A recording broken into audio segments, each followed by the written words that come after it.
Samantalang matapos ang libing ni Secretary Robredo, hindi pa rin maalis ang lungkot at paghihinayang ng mga mamamayan ng Naga City sa pagkawala ng itinuturing nilang ama ng lungsod. Alamin natin ito sa ulat ni George Bandola. Napakaraming kwento sa maraming pagkakataon pero iisang tao lang ang tinutukoy sa kanilang kwento kundi si Jesse Robredo. Para sa maraming taga-Naga, iisa lang ang Jesse Robredo na kanilang nakilala. Isang alkalde na tapat sa kanyang panata, isang alkaldeng naaasahan nila.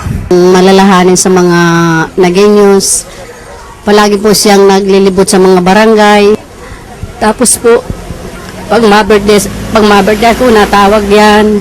Nag-greet sa akin ng happy birthday. Kaya talaga pong masakit sa amin na nawala siya. Ni hindi raw lumiban sa alinmang PTA meeting dahil palaging may suhestyon tuwing may isyong nakabinbin. Kaya siguradong ipapayo rin daw sa kanilang mga anak ang mga tinuran ng nooy mayor na nakayapak.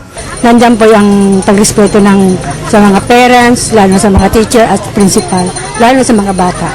Paano nyo po? Sa mga education, yung mga walang-wala na binibigyan niya na talagang free, yung pagpapaaral talaga. At kahit marami silang mga inaanak ni Jesse, lalo na sa kasal, sa kanilang ninong siya'y napapasali. Magaling din daw magpayo na akalain mong sariling mga anak nito. Po siya down to earth. Totoong tao. Opo, kasi wala siyang pinipili, magmahirap, magmayaman, pantay-pantay ang pagtingin niya sa amin. Kaya nga nang si Jesse mawala, kanya-kanyang hinagbis na. Para sa mga taga-Naga, isa siyang tunay na ama. Ama ng pagbabago, ama ng pagiging tunay na tao, ama ng serbisyo publiko, ama ng kahit na sino.